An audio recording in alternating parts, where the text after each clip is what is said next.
Thank you everybody for joining us today. Firstly, I'd like to start by acknowledging and paying respects to the traditional and continuing custodians, the Palawa people on the land on which I'm meeting today. And I'd also like to acknowledge the elders, past, present and emerging.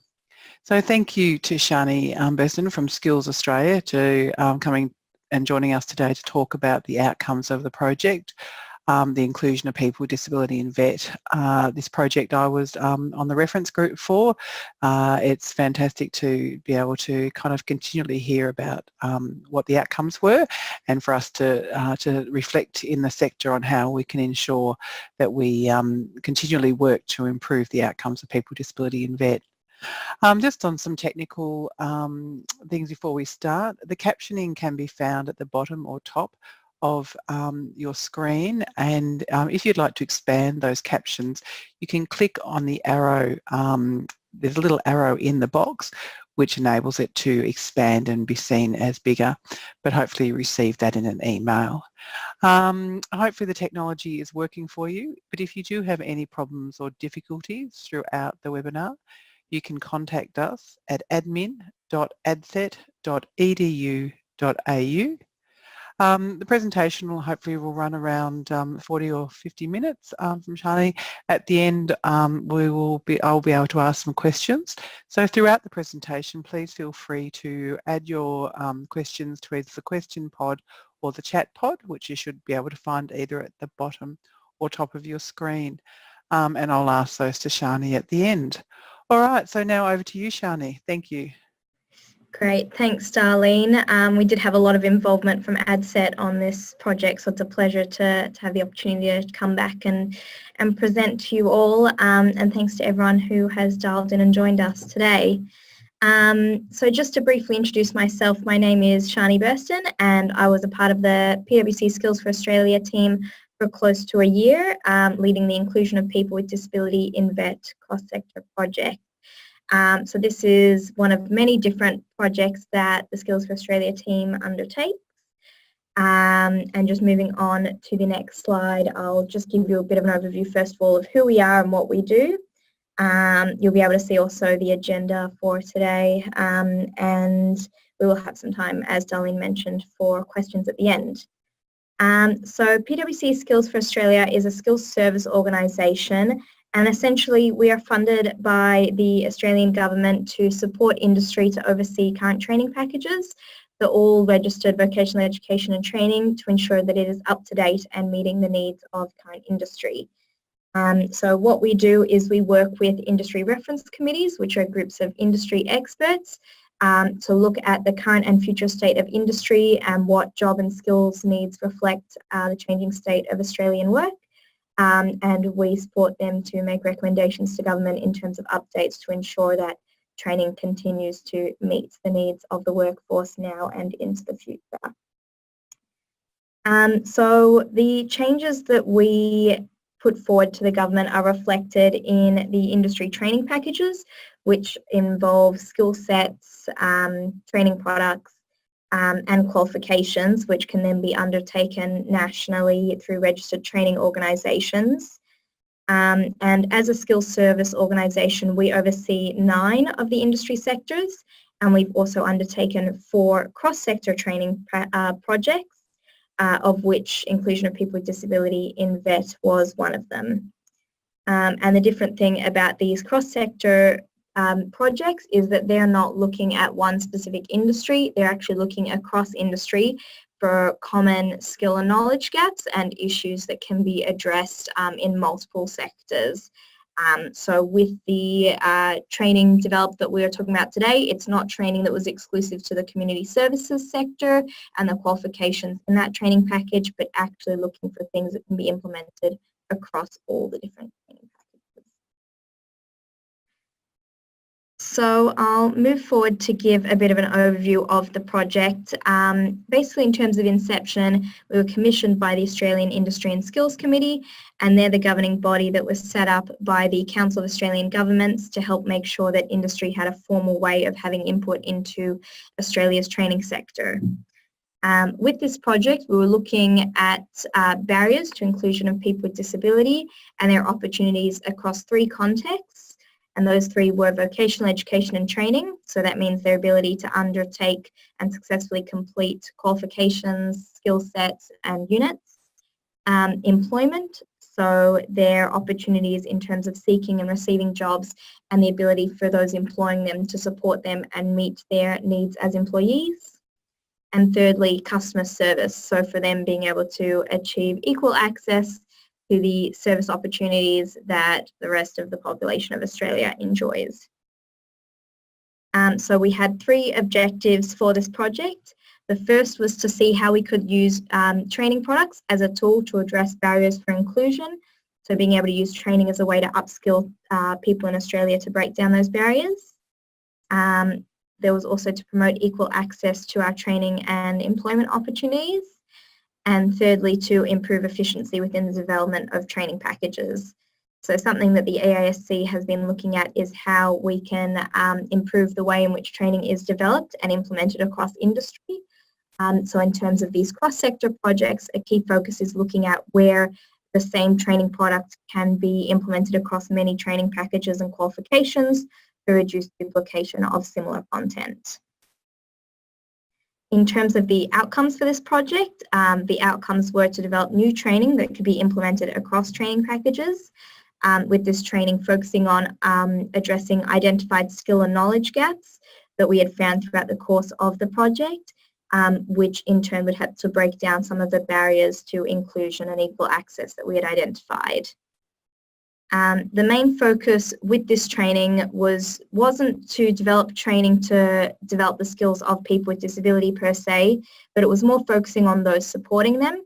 So for someone who is the trainer of an individual with disability, an employer or a customer service provider to them, making sure that they understand how to have the conversations with an individual with disability about their support needs and be able to provide them with what they need so that they can successfully undertake that opportunity that they are seeking, whether that's an education opportunity, an employment opportunity, or just seeking out a customer service. So, moving forward, now that we've covered the scope of the project and what we're trying to do, what I'll now cover is our consultation process. So in order to identify all of these barriers and identify what that meant in terms of training products that we needed to implement and introduce, there was a huge consultation process that we undertook, looking across Australia at a huge variety of stakeholder groups to ensure that we were getting all the perspectives we needed to truly identify the right challenges to be solved. So the total number of stakeholders, as you can see that big number there, 279. So we were pretty happy with the broad scope of consultation that we undertook. And one of the key aspects of our consultation was our project reference group, as Darlene alluded to before, that she was a member of. So this was a group of a broad variety of people with a link to this area of work. So a lot of disability subject matter experts, specialist support providers, peak body representatives and education providers, a lot of which had personal experience and understanding of disability and the challenges that can arise in terms of seeking out education and employment opportunities as a person with a disability. We looked for people that would represent the breadth of industry and the different skills that are needed to support equal access to inclusion. And we essentially gathered these individuals on an ongoing basis throughout the life of the project, holding focus groups with them, as well as sharing all our reports and all our recommendations and training products with them as a first point of call for their feedback to make sure that we were tracking towards the goals that we were hoping to achieve through this project. So beyond the project reference group, we did have extensive consultations with the broader Australian public, and this was throughout 4 key stages. The first, which was undertaken in November of 2017, was focusing around our environmental scan. And what this was a current state assessment of inclusion of people with disability across the 3 aspects of the project. So what were the key challenges currently within education, employment and customer service? And that was a lot of desktop research looking at previous reports that had been released and some preliminary interviews with some key stakeholders as well. Moving on to the second part of our consultation process, this was the first phase of our broad public stakeholder consultation. And what this was we held open forums in every capital city around Australia to provide an opportunity for people to come together representing different stakeholder groups face to face to discuss with us what are the barriers to inclusion that they see across those three contexts, so across employment, education and customer service, and what do they think are the key skills and knowledge that are causing those barriers. So what is it that the broader Australian public lacks awareness of? What are the skills and the conversations that maybe employers or training providers are struggling to have? And how are those contributing to a lack of opportunities that we're seeing for people with disability? So the key outcome for that was identifying our key barriers that needed to be addressed. And then moving from that into our phase 2, this was our more detailed consultation phase, which was then looking at what are the opportunities to solve these barriers and what might that look in terms of new training product solutions. So these were a lot more targeted with a lot of one-on-one interviews, small focus groups, as well as a massive nationwide online survey to make sure that we could capture as many insights as possible from Australia. So this was translating the challenges that we've identified into, okay, what could that actually look like in terms of new training that could be disseminated across Australia, so that we could fill those skill and knowledge gaps that we had identified. Moving on from that, so we've identified the skill and knowledge gaps, we've identified what solutions we need to address those. The next stage was then for us to go and draft what that training could look like. And then there was a multifaceted approach to having that training reviewed. We had our project reference group as the first point looking at it to give us feedback on whether it was hitting the mark in terms of the new training that needed to be developed. We also had an opportunity for the wider public to view the drafted training and give us feedback. And then we also had a number of subject matter experts in the training area giving us feedback. So the state and territory training authorities all gave us a comprehensive review. And we also had a quality assurance process undertaken on that training. So before it's even presented to the Australian Industry and Skills Committee as a recommendation, it's gone through multiple processes of review to make sure that we can put it forward with confidence, saying that this is quality training that is going to address a key gap in education for Australia. So just to cover off a little bit of the findings that came out through this extensive consultation process, the 6 orange circles were the 6 key barriers that we identified in terms of those skill and knowledge gaps that were underlying the reasons why people with disability were finding that they weren't able to access education, employment and customer service as easily as other members of society. So just to cover off these at a high level, understanding of disability. So something that we heard was that oftentimes it was a lack of understanding of what disability means, what it can look like, and what are the capabilities of a person with disability, and not making assumptions about what an individual can and cannot do. Another barrier was bias against inclusion. So a lot of ingrained bias, again, assumptions around the capabilities of people with disability, a lack of understanding about the importance of inclusive practice and the positives that, that can be found from having people with disability accessing education opportunities, involved as members of your organisation, as employees, and also as customers of your organisation from a service perspective. A lack of flexibility. So what this really referenced was around an organisation's ability to adapt. So whether that's providing adjustments to people with disability, changing the ways in which they communicate or operate, physically changing their structures, maybe changing the way in which information can be accessed so that it is more accessible and that any of those barriers can be removed. Also in terms of the principles of universal design, this was something that we also heard a lot about, and looking at how those principles might need to be implemented across different organisational factors to make sure that they are as accessible as possible to the population as a whole. The fourth barrier we found was a lot about communication and confidence.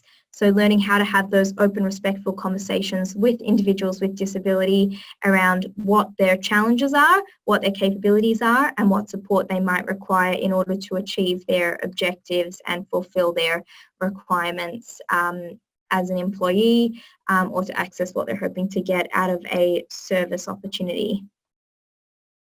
Number 5, poor implementation of reasonable adjustment. So across the board, particularly in education and in employment contexts, we found that people didn't really understand what reasonable adjustment meant, what their legal obligations were, and what reasonable adjustment could actually look like in practice. A lot of the times there was an assumption that it would be a lot more complex than it actually needed to be, and that simplifying understanding of reasonable adjustment would help with it being implemented better in practice. And finally, availability of support and resources. So something that was echoed quite universally across all of our consultations was that oftentimes people just didn't know what was out there for them. So whether you're an educator, whether you're an employer or a service provider, you didn't know where to turn to find out and learn more about how to be accessible. You didn't know what might be there in terms of government support or funding to help implement changes. And it was really a case of you don't know where to turn to get that support so that you can improve what you're doing and in turn provide a better experience for an individual with a disability. There really was a need to close that gap so that people knew what resources were available to them. So down the bottom with these 3 pink boxes sort of tracks the process that we went through. So as mentioned, we identified those skill and knowledge gaps. We developed the training products, and then the eventual goal of implementing those training products would be to break down those barriers to inclusion that we identified earlier so that we can start to see more positive outcomes in society for people with disability. So I know that was a lot of information about all of the different factors that we assessed and the challenges that we identified for people with disability. Now I'll just take this to talk about what was the actual outcome. So what was the actual training that we developed and then put forward to the Australian Industry and Skills Committee to be implemented as national training for Australia. So we did propose training across the 3 different aspects of the project, so across vocational education and training, across employment and across customer service. So in terms of the training that was targeted towards the skill and knowledge gaps for educators, we had 2 units of competency that we developed and proposed. The first was around developing and planning individual support plans for learners with disability. So what this really focused on was an educator sitting down with a learner that was going to be undertaking training in their organisation and determining what their objectives were for undertaking that training, what challenges they may have in undertaking that training, and what support might that need, whether that's reasonable adjustments, whether it's a change in how the training is delivered, whether it's small changes or just ongoing support, and having someone to go to discuss how things are tracking so that that person can successfully complete their training. The second training product was looking at planning and implementing accessible training and assessment as a whole. So where the first unit was more around sitting down with an individual learner and talking about the support they need as an individual, the second unit was more about looking at how you're designing your training, how you're structuring your assessment processes as a whole, and checking if that in itself is accessible. So making sure that if you're developing resources, if they are screen reader accessible, for example, checking that you have different options for assessments to cater for different needs. So if there are people that may struggle with presenting verbally in front of a group, that there are alternatives that will enable them to still demonstrate competency in their training without being disadvantaged because a certain style of assessment doesn't suit their needs. So these training products were proposed to be put within the training and education training package, which is the training package that has the qualifications that all individuals who then go on to become registered vet trainers and assessors have to undertake. So we propose that this training would be incorporated into the Certificate 4 of Training and Education as electives for future trainers and assessors to undertake. In terms of the second stream, so employment, again, there were 2 new training products that we developed and recommended. And the first was focusing on recruitment processes that are inclusive of people with disability. So looking end to end from how you write a job description, how you advertise for a new position, to how you interview and assess your candidates, to then choosing your candidates, looking across that entire process to identify if there are any barriers, if there are any underlying biases, or even anything below the surface that may be somewhat discriminatory that an individual might not be aware of. So for example, the channels through which they're advertising the employment opportunity and the way in which they're writing their job description and what is and is not an inherent requirement, making sure that they're opening up that whole process so that it's not exclusive of individuals with disability. And then the second unit that we proposed was about supporting staff members with disability in the workplace. So when you've actually hired an individual with a disability, how you as a manager of that person can have a conversation with them to determine what support they might need day to day, if there are any reasonable adjustments they might require so that they can successfully complete the job that they've been tasked with and be a productive and supportive and amazing member of your workforce. And then finally, the third stream of training products that we developed were those around customer service. So the first one was looking at training for the frontline service providers who would be interacting with a customer or a client with disability.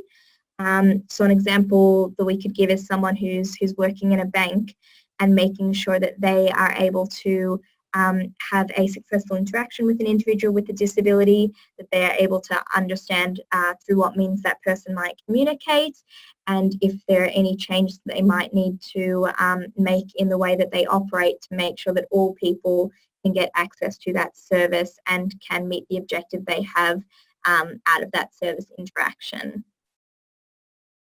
And then the second unit that we proposed was a little bit different, and that was looking at organisational accessibility as a whole. So looking at all facets of your organisation, whether that's your physical premises, whether that's your online presence, whether it's your information systems and your contact systems, and assessing them for accessibility, where there may be barriers and where those might need to be addressed. So that could be anything from making sure that your premises is wheelchair accessible, to making sure that your website is screen reader friendly, to making sure that you have different contact options that might suit someone who may prefer to use a computer versus someone who may use a mobile phone, versus someone who may prefer to come in person and speak to someone at your premises. So overall, that paints the picture of the six training products that we proposed. With those last 4, we did suggest that they be housed in the business services training package. And so what essentially we took into consideration with determining where these training products would be housed is where it made the most logical fit, made the most sense for them to fit within the spectrum of training, but also keeping in mind that that's not the only place that they would be implemented. So really the nature of cross-sector training products is that you should be able to pick and drop them from a different training package into another one. So even though these units, for example, the second one in employment for supporting staff members with disability in the workplace, even though that's sitting in the business services training package for someone with perhaps a management qualification to undertake, that doesn't mean that someone who's undertaking a certificate in hairdressing or a certificate in floristry couldn't also take up that unit, because it would also be relevant to them working in a management context in their industry.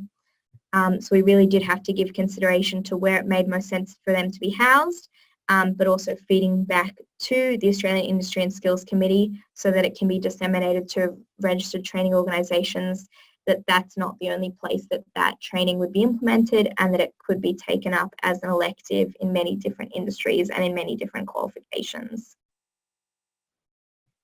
The last little call out at the bottom of this slide, So in addition to existing units of competency to be leveraged, throughout the whole process of this project, we weren't just looking at developing new training, we were also looking at where there was existing training that could also be tackling these barriers to inclusion that we've identified, but perhaps haven't been given enough light and not enough awareness to them that could actually, by raising their profile, also address these issues. So we did call out a number of units of competency within the community services training package that we believed could also be better utilised to also address these barriers.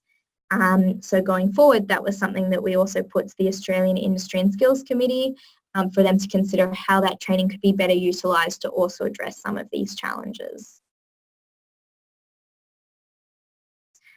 So what's next? So the training that we developed was put to the Australian Industry and Skills Committee in a number of cases for endorsement, which is essentially the business case that we put forward to the AISC, which is endorsed by the industry reference committees and our project reference group for them to then approve and determine if it will be implemented into updates to training packages. So having put forward that recommendation for that new training, it was endorsed, which was a fantastic outcome for us, which did mean that it has now been uploaded online. So I think on training.gov.au you should be able to view the new training, and it is something that can now be implemented into the curriculum across registered training organisations nationally and now be undertaken as actual training within the vet sector, which is really exciting. So currently these products do sit within these existing BSB and TAE training packages with the intention that they'll be pulled in as electives more broadly. Something that we are considering though, or that the AASC will be considering, is whether that housing makes the most sense into the future.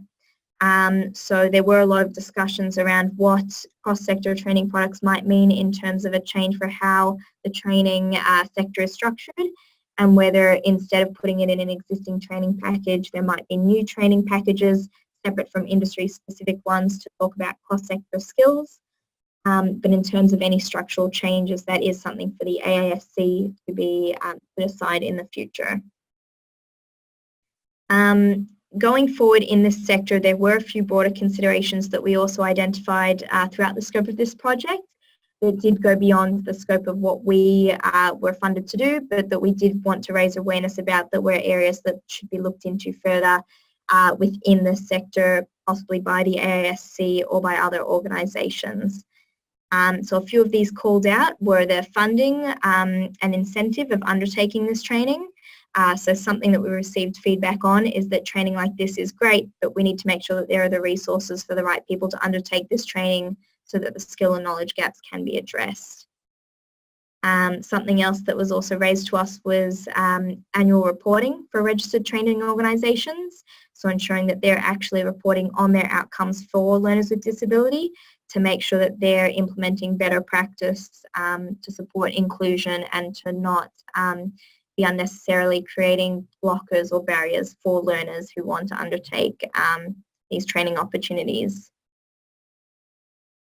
Just to call out one of the other ones in this list, also further guidance on inherent course and industry requirements.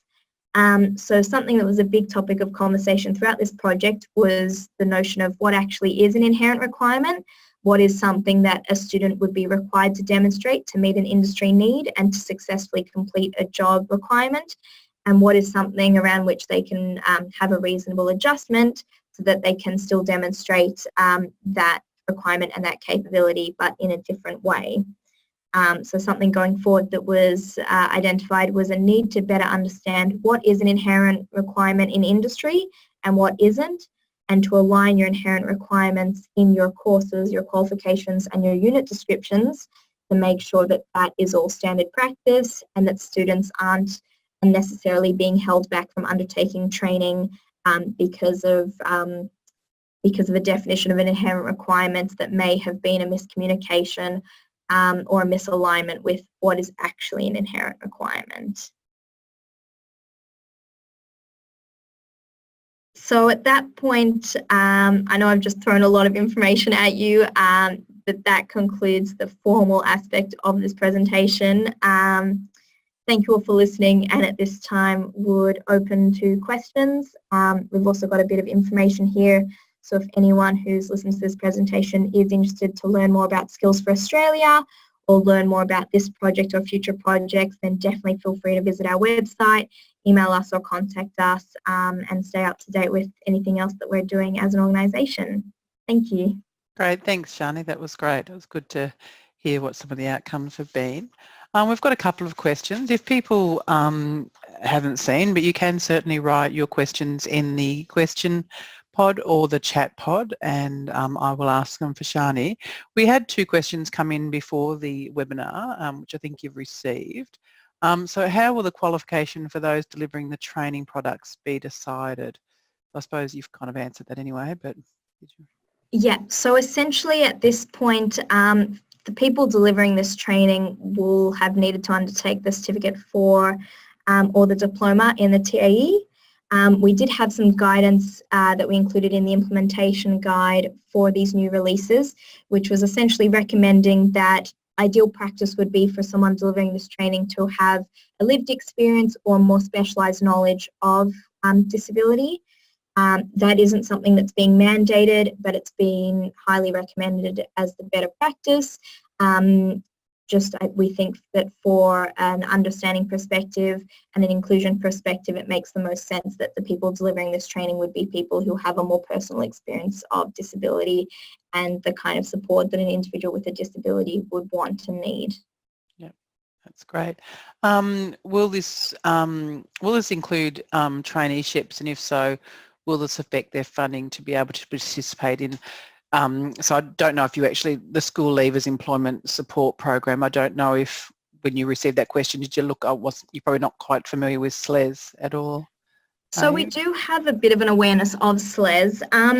I think in the case that this question was more around individuals with disability, undertaking this training, as mentioned before, this training can definitely be undertaken by learners with disability, but it's more focused on those people who are supporting someone with a disability, noting that that support provider could be someone with or without a disability. So absolutely, I think someone participating in SLES undertaking training could undertake this training. In terms of funding arrangements, any funding arrangement relevant to this training is something that will have to be decided by the AISC or the Federal Department of Education and Training. So we can't really comment on any funding implications at this time. Okay. Someone's just raised the issue around the fact that most of the units are either level 4 and 5, and feel that, like, especially with the BSB units, that it may have been better and more accessible to have lower levels. What was the thinking around putting them at 4 and 5? Yeah, so we did go back and forward a lot on which level would be the appropriate level to pitch these units at. In the end, because of the sensitive nature of this training, and to make sure that someone would really be able to come out with a positive outcome and really be able to implement it in practice, we did determine that the level 4, in line with the skill demonstration, did make the most sense, and that was after a lot of consultation with state and territory training authorities and our quality assurance panelists to make sure that we were pitching these units at the right level. Noting, of course, that just because a unit is pitched or recommended at a certain level doesn't mean that they can't be pulled into a qualification at a different level. So there can be a bit of flexibility in these units possibly being implemented into some Certificate 3, some Certificate 4 and some Diploma. It really depends around how that training is actually structured and how that qualification is built within the context of a registered training organisation. Okay. A couple of people have tried to search the training.gov.au website for the packages and haven't been able to find them. Are they definitely up there, or are you still? Yeah, so my understanding is that they have been uploaded to VetNet, but since I have stepped aside from the team since this project, I wasn't the actual one who went through that technical process. So definitely what I would recommend in that case, it's something that I can follow up with and also to email info@Skills for Australia so that someone who is more involved in that side of actually the upload can confirm for you where that training can be accessed and viewed. It could also be that with the timing of the staging of new training package releases that I've jumped the gun, and that perhaps it is planning to be coming out later this year. It is dependent on when they are introducing broader changes within the TAE training package and the BSB training package. So apologies if perhaps I have mismanaged that timing. Okay, and what about the implementation guide? Where can people find that? Yep, so I think similarly that should also be released at the same time that the training package updates are released. So I think it would also be the same need to follow up on that timing. Okay. Someone says also the TAE units are not in the Victorian Purchasing Guide as well. Will that happen or? So again, that's something that I would have to follow up with the broader Skills for Australia team, just because the Victorian Purchasing Guide wasn't something that I was especially focused on. Okay. All right, so that'll be followed up or? Yeah, so it's something that I can follow up. For those individuals who in particular are interested in that, I'd strongly encourage you to shoot an email to info@Skills for Australia, just so we make sure that we can disseminate that information to the right individuals who are wanting to get those answers. Thank you. Excellent. Now there is a question that's probably more for me to answer. Is there a list of accessible computer programs, aids, anywhere for people with disability? So I'll do a plug for ADCET, the Australian Disability Clearinghouse for Education and Training. On that website, which is www.adcet.edu.au, there is an area called Inclusive Technologies. And all there you can actually find disability types and all the different technologies that can be used for the different disability types. So that should assist in that question. There's another question here. Feeling amongst specialist staff in some institutions is that these qualifications will be used to replace specialist disability support positions. Is this training intended to make disability supports everyone's business so that there is no need to provide disability professionals? Absolutely not. So this is something, when undertaking this training, we had so many disability support specialists involved in these conversations, so many teacher consultants at big TAFEs, and something that was very clear to us and that we feel very strongly about is that this training isn't intended to replace the specialist role. The specialist role has a really important place, and that's something that someone would want to undertake years of training and experience to be able to fulfill. The gap that this training is intended to fulfill is that middleman. So the way we pitch it is it's your everyday training provider or employer or service provider who wants to take that next level in their understanding so that they can help to also provide support and improve inclusive practice. Especially noting perhaps for smaller RTOs where they may have less of a resource base. It can be something where if they don't have as many specialists, then they have people taking that stretch opportunity to undertake more of that support role.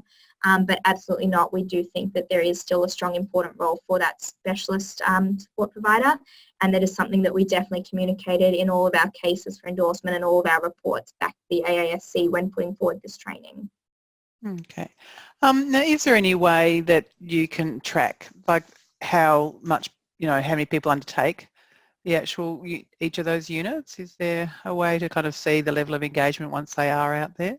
Yeah, absolutely. So definitely within training.gov.au they do track and have yearly outcomes in terms of uptake of certain training, enrolments, completions and all of that.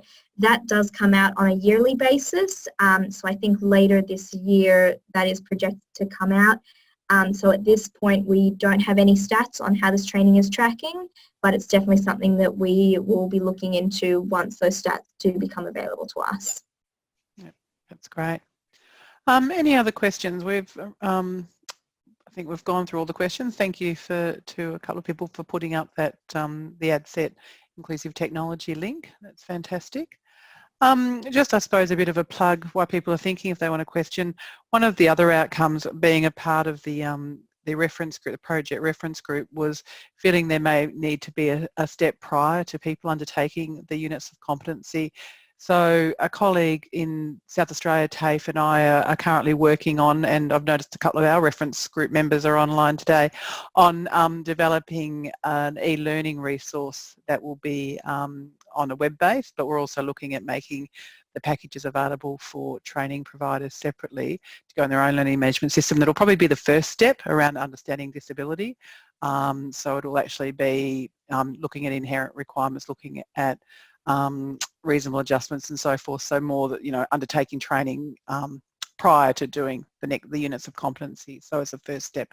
So which PwC have financially supported and the Tasmanian government to help us kind of, I think anything we can do in this space to improve the outcomes of people with disability in VET is a positive step. And I think most, well, all probably disability practitioners certainly may see a little bit of a threat, but also see that it'll make their job a lot easier and also enable greater opportunities for more people with disability. Absolutely. I think something that was really highly raised during this whole process was that developing this training is great, but there's such a big scope of different work that needs to be done. So we're really excited that there are offshoots of different activities and projects coming off of this, and we really do hope that we will continue to build and grow on this work and be able to support and see more and more opportunities and more initiatives coming through. Yeah. So just probably one last question is, someone's wondering if the new apprenticeship traineeship board will be able to disseminate this information to potential employers, especially small business. I suppose it's, once again, how do we promote this? Yeah. And in terms of promoting of this training, absolutely, it's a very important question. And I think it will be something for the ASC, for PwC, and I think really for every organisation in this space to consider. Obviously, it's great to have these opportunities, these initiatives, this new training, but it's really about getting awareness out there so that the right people can be taking it up. So I don't have all the answers as yet. All I can say is that I definitely agree with you. Getting it out there is important, and we definitely will be considering. We definitely have a lot of channels through Skills for Australia, through our social medias that we use to promote what we're doing and the training out there, but it really is something that the broader industry does need to get behind to push to make sure that we can get awareness in broader society so that these training products can be uptaken and utilised. Yeah, that's good. So are RTOs able to put these on their scope as soon as training.gov announces the changes? So from my understanding, yes, but as I'm not someone who worked in an RTO, I would have that with the caveat of I assume each RTO has its own processes in terms of how they update their curriculum. Obviously, resources need to be designed when they are putting through new units and uptaking them. So there might be a bit of time from identifying these new units to actually preparing the curriculum and how those will be put forward and how they will also be assessed. So there might be a bit of a lag, but what we're hoping is that as soon as they're out there, there will be a push for RTOs to start to think about how they can include them into their curriculum. That's great. Just going back to the inclusive technology question that someone asked, I'll give a quick plug for next week. Our webinar is actually with Microsoft, Troy Weller from Microsoft, which is going to look at the free kind of the inbuilt accessibility of Microsoft. So any TAFEs or RTOs that use Microsoft, there's a whole heap of tools within Microsoft that you can actually turn on and use without actually needing to purchase anything separately. So if you are interested in how to make your classroom more inclusive or how to support students with disability in further education and wondering what's out there, I really highly recommend the webinar, which is on next on the 12th of June next week. So we do offer webinars probably every 2 to 3 weeks. This week we've got one this week and next week, so we're jamming them in, but yeah, hopefully people will find that quite useful. There's just one more question which I haven't read. BSB units are in the training package, so as long as you have course on scope, you can use it unless doing as skill set. Someone's written, so yeah. Very good. All right, well that's all the questions and we're getting close to time. So thank you so much, Sharni. It's great to hear where the project has come to and what's out there, and hopefully people are more informed. If people want to know more around the e-learning resource that we're putting in place, please feel free to, when would like to get involved even, please send an email to the ADCET email address that we gave at the beginning. because we're really wanting to get real life case studies. We're wanting to talk to people currently working in the sector. So we've done a call out on a number of listservs, but if you haven't heard about the project and want more information, you can contact us and we will provide it. So thank you, Sharni. It's absolutely brilliant to see and talk to you again. I look forward to catching up with you again, and thank you everybody for joining us, and hopefully you can join us next week for the Microsoft webinar. Thank you. Thank you, Darlene. Thank you for the opportunity to present today, and thank you for everyone who attended.